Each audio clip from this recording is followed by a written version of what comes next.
the prophet, the previous prophets, right? Did we find a lot of ayat about the previous nations? It is to give us some advice and some ibrah so we can learn. So these are the two types of ayat you have to understand. Some ayat, there is a reason why it was revealed due to some incident which we'll speak about. And there are some ayat where it's just some advice and just, mentioning us some stories of the past, mentioning us about giving us targheeb towards Jannah and warning us about the adhab of Jahannam. This is the second type of ayat. And last thing I want to mention before we get into the Surah Al-Fatiha is nowadays we have many people who know a little bit of Arabic, right? Because it is their mother tongue. So now they start giving tafsir of the Quran and they're not eligible of giving the tafsir. And we find this many a time. Some people, they learn a little bit of Arabic, now they start giving tafsir of the Quran. We should not take tafsir from such people. The reason why the ulama of the past, they sat down and wrote books and compiled books for tafsir is so that the right message and the right interpretation of the Quran can reach us. There are many wrong interpretations that are being put out there of the Quran, and if a person were to follow them, then he will fall astray. So it is very important that we do not just pick up any tafsir book. We have to know who the author is, and we have to ask someone, is this proper? Because like I mentioned, there are many different firaq batilas, there are many deviant sects, and they give their own tafsir of the Quran according to their own whims and desires. So a person must not follow that, and he should be aware of which book he is reading. So this book we are reading is Safwat Tafseer by Allama Sabuni, a well-known mufassir of the time, a authentic book. So this is just a small introduction and brief introduction of the tafsir. So now we are going to start from the beginning, Surah Al-Fatiha. Inshallah, we are going to take a few verses. The entire Surah Fatiha will take hours to explain because of the beauty of the surah. This surah is a very, very beautiful surah. If we ponder over the meaning and if we ponder over the eloquency that Allah Ta'ala used in this surah, we will be amazed and we will be shocked.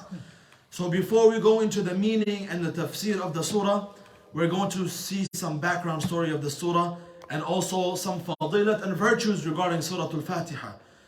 Surah Al-Fatiha is very important for us to understand. This is why we're going to take our time on it. This is why we're going to go ayah after ayah, because we are reciting it every single day in every single rakat. No matter what prayer you are praying, no matter what rakat, there is no rakat that goes by except that you are reading Surah Al-Fatiha.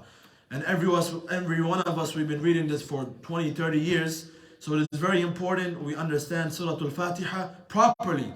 This is why we're going to take just a few ayat so everyone can understand and take time, and then they apply while they are reading and they ponder while they are reading this beautiful surah.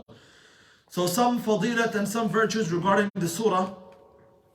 Ubay ibn Ka'b radiallahu anhu, who was one of the Qari of the time of the Sahaba. He was a great Qari by the name of Ubay ibn Ka'b. He was a Sahabi. So he was reciting Surah Al-Fatiha. Then Rasulullah sallallahu alayhi wa sallam, he was mentioning about the fadilat and the virtue of this surah. He said, وَالَّذِي نَفْسِي بِيَدِهِ مَا أُنزِلَ فِي التَّوْرَاةِ وَلَا فِي الْإِنْجِيلِ وَلَا فِي الزَّبُورِ وَلَا فِي الْفُرْقَانِ مِثْلُهُ. That there has not been revealed in the Torah, nor the Injil, nor the Zabur, nor the Furqan, any such surah compared to Surah Al-Fatiha. You will not find any equivalent like Surah Al-Fatiha in any other book of the heavenly books. هي السبع المثاني والقرآن العظيم الذي أوتيته. That surah, it is Surah Al-Fatiha, which is also called Sab'u al-Mathani, the 7 praise verses, wal-Qur'an al-Azim, also called the great recital, الذي أوتيته, which I have been given. So this is talking about the virtue and the fadilat of Surah Al-Fatiha, that you will never find a surah anywhere like Surah Al-Fatiha. And you will see why when we recite and we see the tafsir of this beautiful surah. So this surah is a Makki surah. So we know every single surah is either Makki or Madani. This means that if Rasulullah was in Mecca and the surah was revealed to him, then this will be known as a Makki surah. And if he traveled after he migrated to Medina and the surah came to him, then this will be called a Madani surah. So we have to know if the surah is Makki or Madani, so we know which time this was when this ayah or the surah was revealed to Rasulullah sallallahu alayhi wa sallam. So Surah Al-Fatiha was revealed and sent to Rasulullah sallallahu alayhi wa sallam when he was in Mecca, before he migrated to Medina. And this surah consists of 7 verses. Surah Al-Fatiha is made up of 7 different ayat. And why is Surah Al-Fatiha called Surah Al-Fatiha? Right? What is the reason why Surah Al-Fatiha is called Surah Al-Fatiha? The word Fatiha comes from the Arabic word Fataha, which means to open, the beginning.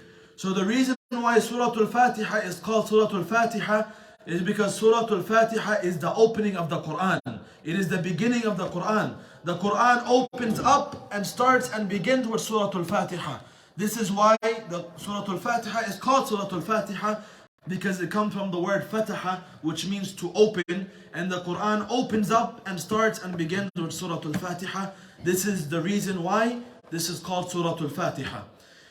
And Surah Al-Fatiha, as we see and we all know, is the first surah revealed in terms of tartib, in terms of sequence. Right? This is the first surah in the Quran. When you open up the Quran, the first thing you will find is Surah Al-Fatiha. So this is another reason why it's called Surah Al-Fatiha, is because it was the first surah to open up the Quran with.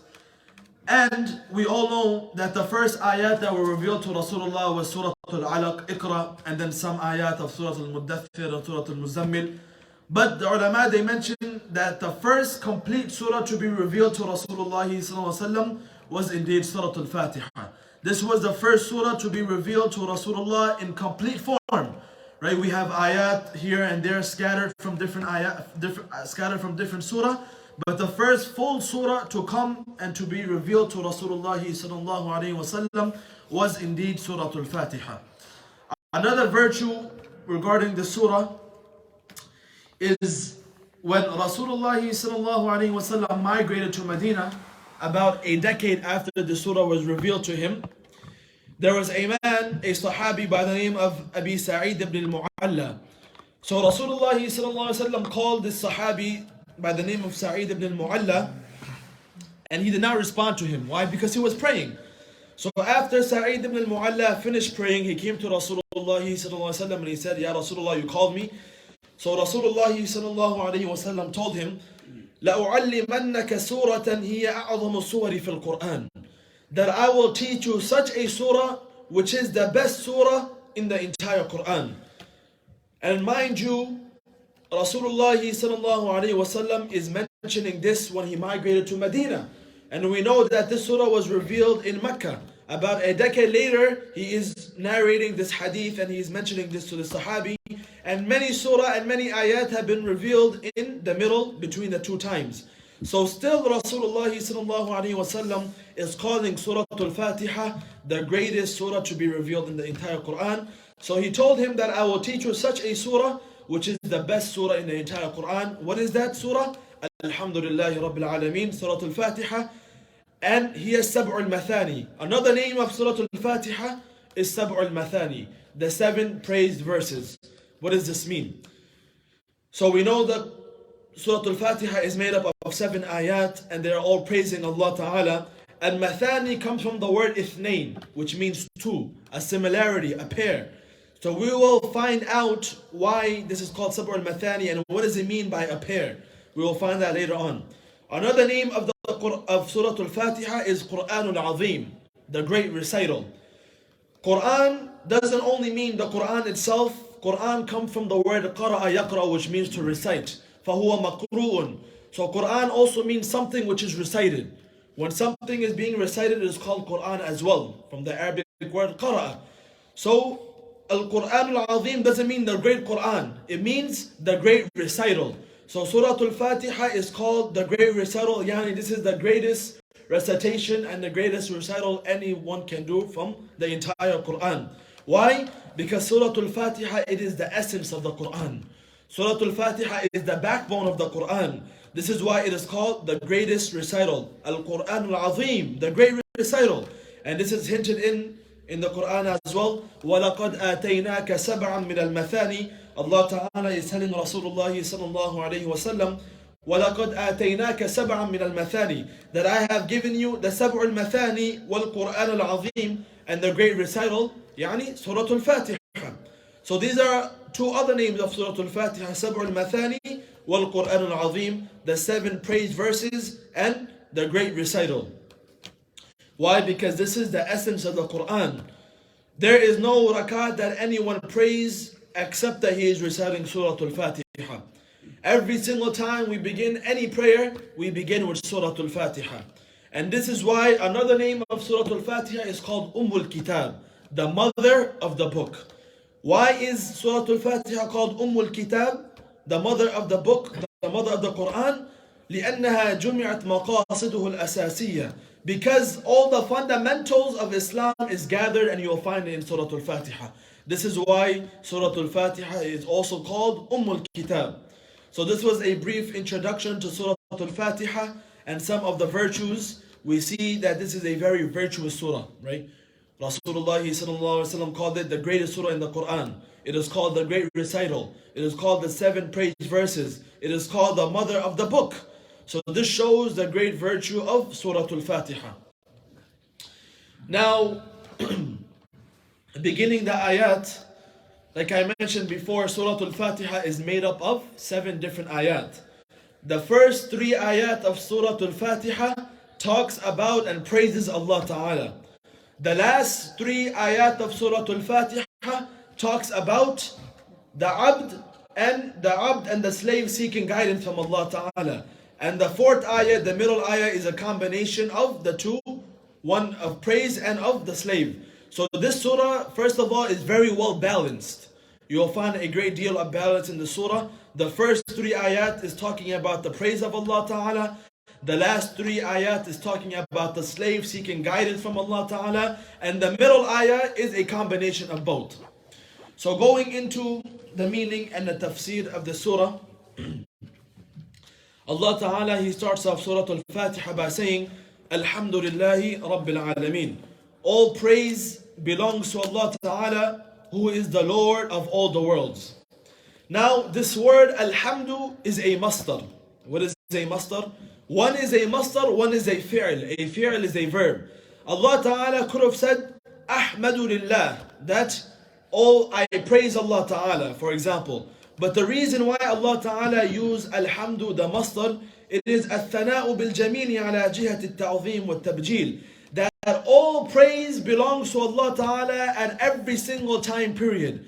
If a verb were to be used, then this would indicate towards a certain time, either past tense, either present tense, or future tense. But when the masdar is used, this indicates to at all times.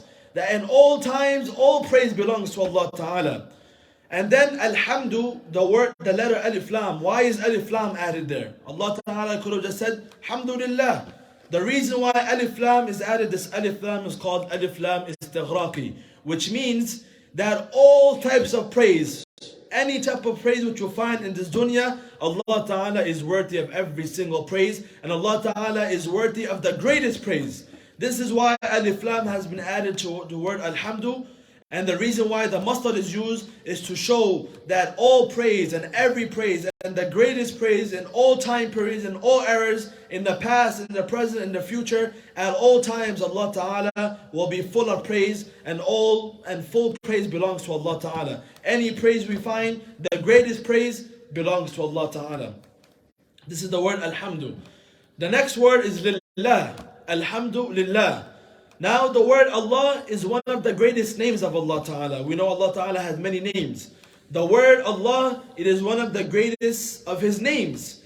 And the word Allah Ta'ala indicates towards the oneness of Allah Ta'ala, and indicates towards that Allah Ta'ala possesses the quality of rububiyyat. Allah Ta'ala possesses the quality of oneness and possesses the quality of being a God. This is what the word Allah Ta'ala indicates towards. And the word Rabb, what is the difference between the word Allah and Rabb? The word Rabb literally means someone who nurtures or someone who owns something. For example, when a person he has wealth, in the Arabic language he is known as Rabbul Mal, the owner or the possessor of wealth. If someone he owns a flock or he owns animals, he is known as Rabbul Ibil, the owner of the flock, of the camel. So Rabb literally means nurture or the owner of. So this is what the word Rabb means. And Rabb can be used for many things. Rabbul Mal, right? Rabbul Ibil. It can be used for many things. Even the kuffar, they call their Lord Rabb. But the word Allah Ta'ala, the word Allah, it is only used for Allah Ta'ala Himself. This is the greatest, one of the greatest of His names. And the word Rabb is used for the meaning of owner or the meaning of nurture or anything of that, of that sort. So Alhamdulillahi Rabbil Alameen. All praise belongs to Allah Ta'ala, the Lord of all the worlds. So now, Allah Ta'ala, over here, He uses the word Alameen. And Alameen, it is the plural form. Alameen means worlds, not just one world. The singular version of Alameen is Alam. Alam means one world. So now you may ask, why did Allah Ta'ala use the plural? We all know there's one world. Well, Imam Razi, rahimahullah, who was one great mufassir of the past, he said that there are around 40,000 worlds. And we only know of one world. So this is why Allah Ta'ala, He used the plural, that Allah Ta'ala, He is the Rabb, the owner of all the worlds. Because there are around 40,000 worlds according to the qawl and the opinion of Imam Razi rahimahullah, one great scholar of the past. And now the word Alameen refers to all insan, refers to all jinnat, refers to all malaika, refers to all shayateen. Every single creature which is on the face of this earth is included in the word Alameen. So Allah Ta'ala, He is Lord of all the worlds, all the 40,000 worlds. And also Allah Ta'ala, He is the Lord and He is the owner of every single creature on the face of this earth. Allah Ta'ala, He is Rabbul Insan. He is the owner and the Lord of the Insan. He is Rabbul Jinn. He is the owner of the Jinn. He is Rabbul Malaika. He is the owner of the angels. He is Rabbul Shayateen. He is the owner of the devils. Rabbul Anbiya. He is owner of the prophets as well. So this is the reason why Alameen is brought in its plural sense. Number one, because there's a call of there's around 40,000 years. And number two, it refers to all the creatures on the face of this earth as well. So this is the meaning and the brief tafseer of the first ayah. Alhamdulillahi Rabbil Alameen. All praise belongs to Allah Ta'ala, the Lord of all the worlds. Alhamdu, the reason why Alif Lam and the Masr is used is to indicate that every single praise and the utmost praise at all time periods, the past, the present, the future, all belongs to Allah. Allah Ta'ala is one of the greatest names of Allah Ta'ala, and He is the owner and the master of the entire world and all the worlds around the 40,000 worlds that Imam Razi rahimahullah told us about. The next ayah, Ar-Rahman Ar-Rahim. So if I ask you guys, what does Ar-Rahman Ar-Rahim mean?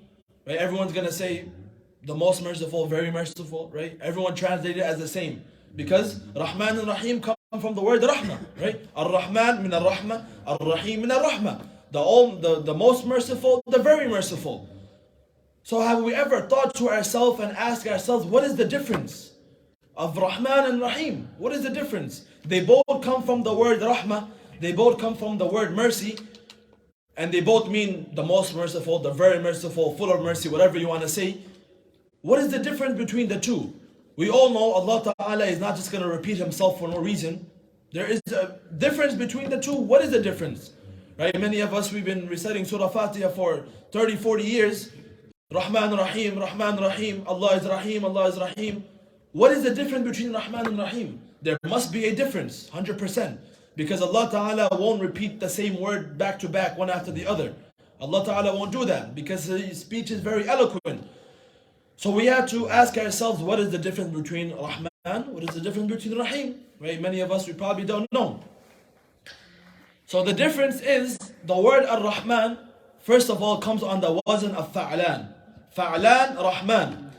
And the word Rahman means Azim al-Rahmah.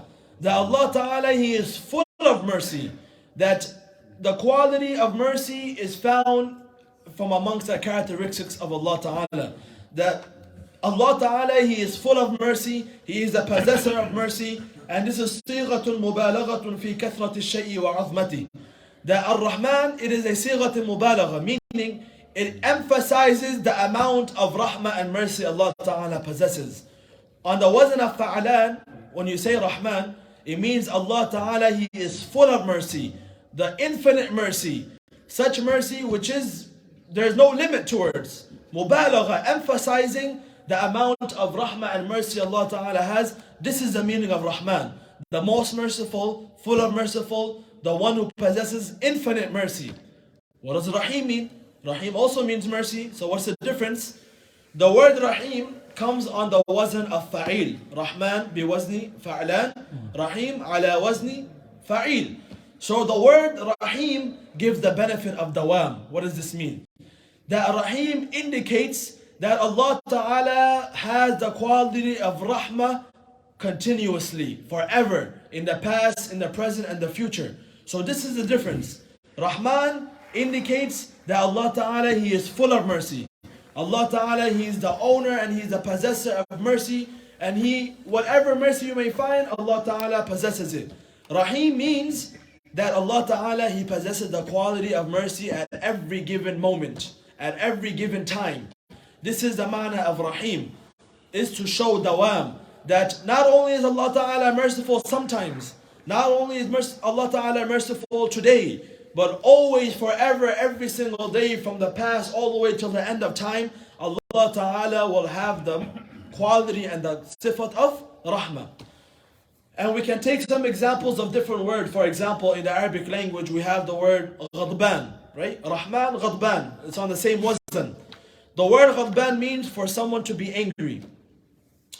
So now, when you call someone that anta ghadban, you are angry, you are basically telling him that you are angry, you are possessing the quality of anger.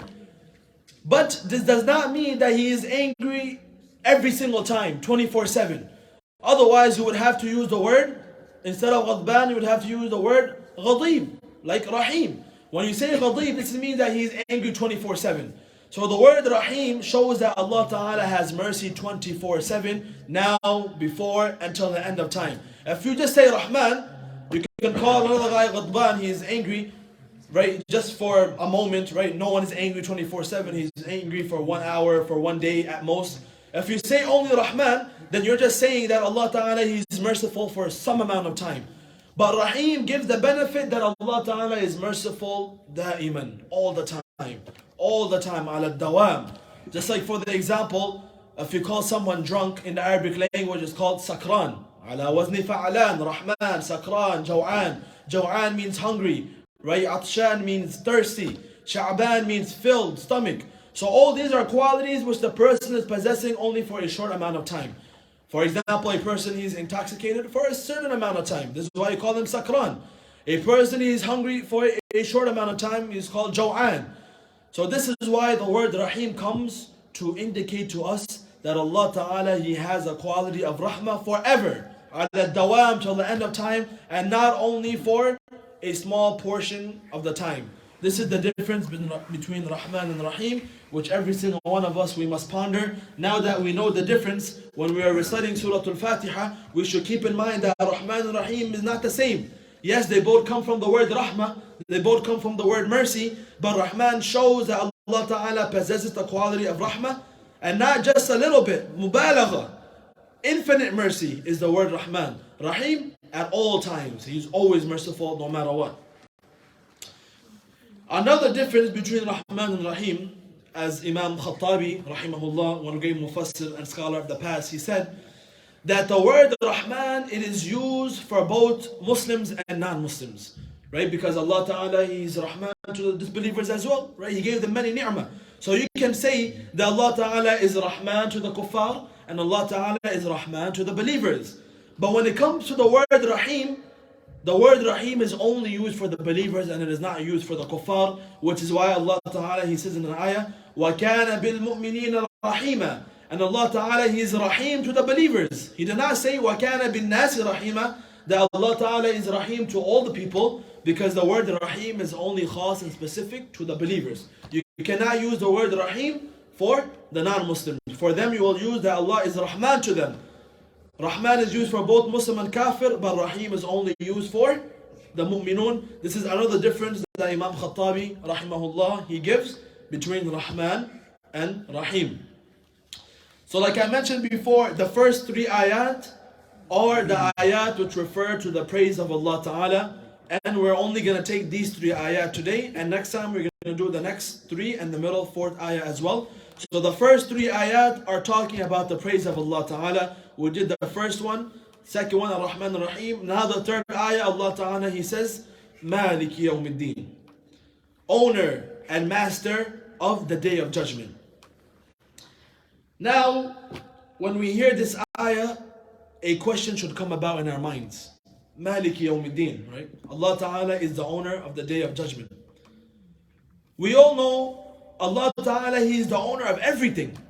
Allah Ta'ala, He is the owner of me, He's the owner of you, He is the owner of this earth, He is the owner of the heavens, He is the owner of Jannah, Jahannam, your car, your house. Allah Ta'ala is the owner of everything. The heavens, the earth, the seven heavens, whatever you may think on the face of this earth are stuff which we do not see outside of our vision. Every single thing Allah Ta'ala He is the owner of. Right? So why did Allah Ta'ala say Maliki Yawmiddin? Allah, the owner of the day of judgment. Why didn't Allah Ta'ala say Maliki Kulli Shay, the owner of everything? Why did Allah Ta'ala only choose Yawmuddin? So the ayah, the surah goes, Alhamdulillahi Rabbil Alameen, all praise to Allah Ta'ala, Lord of all the worlds, the most merciful, the very merciful at all times, owner of the day of judgment. Why only day of judgment? Why not Malika Kulli Shay, owner of everything? And then move on to the next ayah.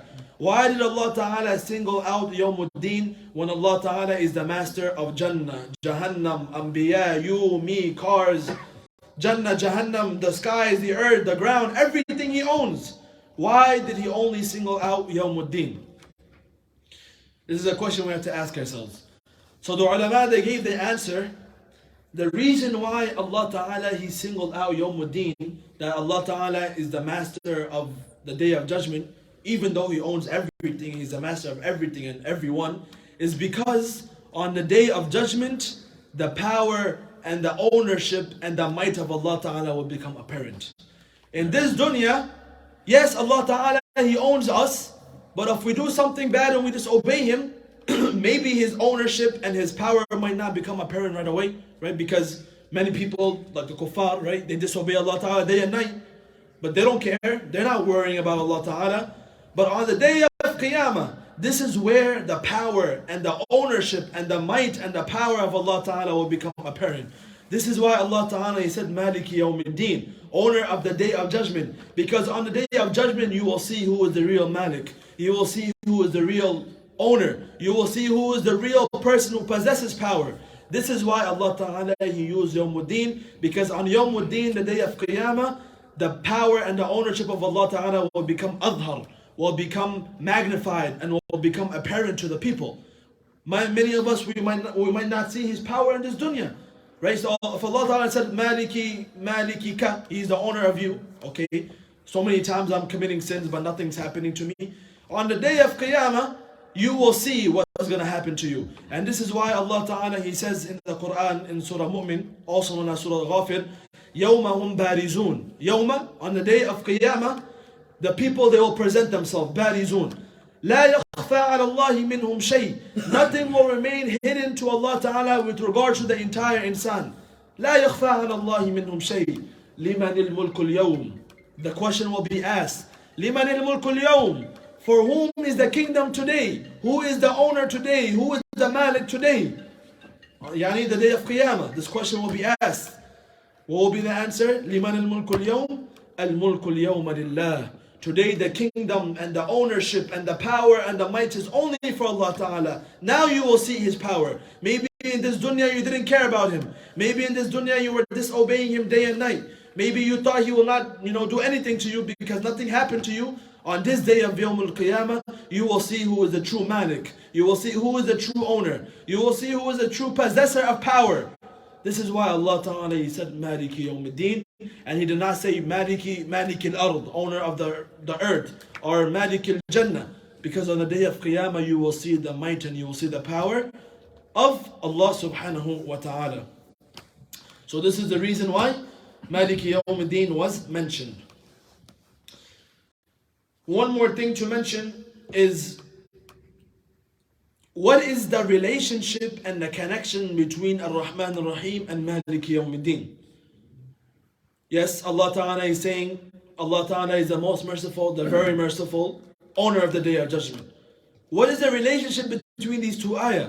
Why did they come one after the other when they have nothing to do with each other? One is talking about the mercy of Allah Ta'ala, immediately after is talking about Allah Ta'ala being the owner. What does this have to do with each other, right?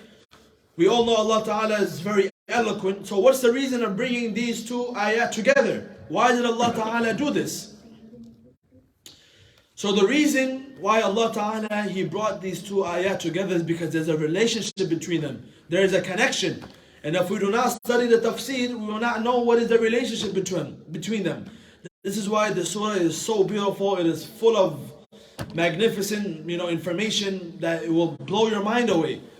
So now we're going to find out what is the relationship between Ar-Rahman and Ar-Rahim, Malik Yawm al-Din, right? We recite it all the time.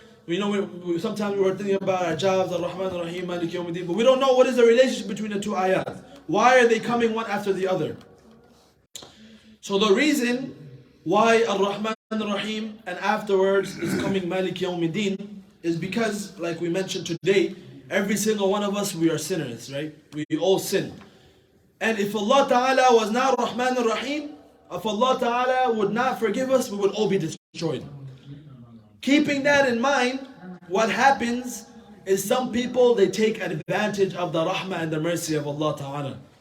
They say, Allah Ta'ala is Rahman Ar-Rahim, He's Ghafur Rahim. I'll do whatever I want and later on I will go do tawbah, no problem. Then Allah Ta'ala is reminding you, yes, Allah Ta'ala is Rahman Ar-Rahim, but don't forget that Allah Ta'ala is also Malik Yawm al-Din. He is also Azizun Dhul-Intiqam. He is also Almighty and He will take retribution and He will punish you as well. So the reason why these two ayat are coming together and the connection between the two ayat is so that a person does not take advantage of the rahmah of Allah Ta'ala. We see this many a times, right? Someone says, yeah, I'll do this sin maybe tomorrow or next month, I will ask forgiveness. So he is taking advantage of the rahmah of Allah Ta'ala. And this is a very evil approach, and many people have this. That, I will do this sin tomorrow or next month, I will seek forgiveness, no problem, Allah will forgive me. You don't even know if you will live till then. You don't even know if Allah Ta'ala will put it in your heart to actually sit down and seek tawbah from Allah Ta'ala. This is why that mindset and approach which many people have, it is absolutely wrong, it is absolutely disgusting and evil. Allah Ta'ala is reminding us, yes, if you committed a sin unintentionally, because we are insan, we are weak, no problem, Ar-Rahman Ar-Rahim. Allah Ta'ala is all forgiving. But if you are trying to take advantage of Allah, you are trying to outsmart Allah, you think you are too smart, then remember, Allah Ta'ala is also Malik Yawm al-Din. He is also Azizun Dhul-Intiqam. He is also Wahidul Qahar. He will take retribution from you. And He will also take revenge from you as well. And He will punish you as well.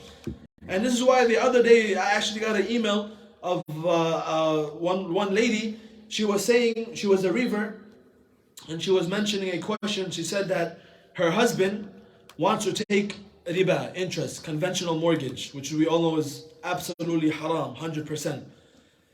And she is telling him that Ahallallahu al-bay'a wa harram al-riba, riba is haram, 100%. The la'na of Allah is upon the one who takes riba. Is Allah Ta'ala, He wages war with the one who takes riba, 100% haram. How are you taking this? Now the husband, he's like, it is for our future. We need to buy something. They don't even have kids. He's saying we need to buy a house for our future, because if I don't buy a house now, all the house will be sold. It's utter foolishness. So the wife and they're arguing too much about this. The wife and the husband, they're fighting now, because the wife is saying, do not take it. The husband is saying, no problem. And then the husband, he said, don't worry, the sin will be on me. You don't have to worry. But we know the hadith of Rasulullah sallallahu alaihi wasallam, لَعَنَ اللَّهُ آكِلَ الرِّبَا وَمُوكِلِهِ وَشَاهِدَيْهِ وَكَاتِبَهُ. That the la'na of Allah Ta'ala is upon the one who takes riba, the one who gives riba, the one who witnesses the contract of riba, and the one who writes the contract of riba. And the wife was making more money than the husband, so if they were to take the interest, the wife's name would be on the contract. So now she's saying, no, I don't want to do this, and they're fighting with each other.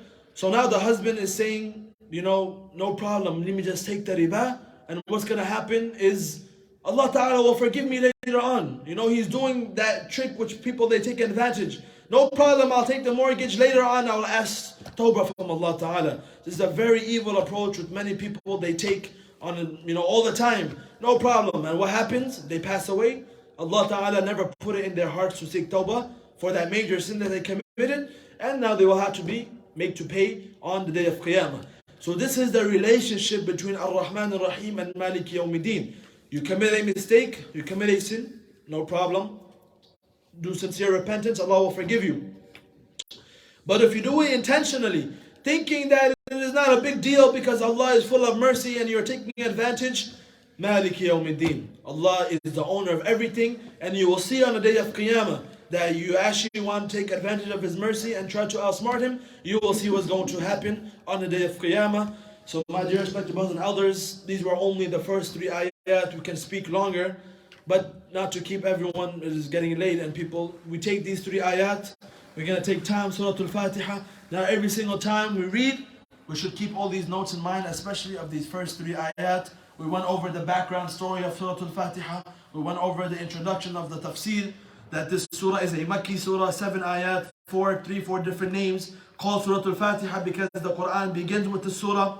And then Alhamdulillahi Rabbil Alameen, we went over every single word. Ar-Rahman, Ar-Rahim, we went over both of the words. Maliki Yawmiddin, we went over the reason why Allah Ta'ala singled out Yawmuddin instead of everything else. It's because on the day of Qiyamah, the might and the ownership of Allah Ta'ala will become adhar, will become apparent.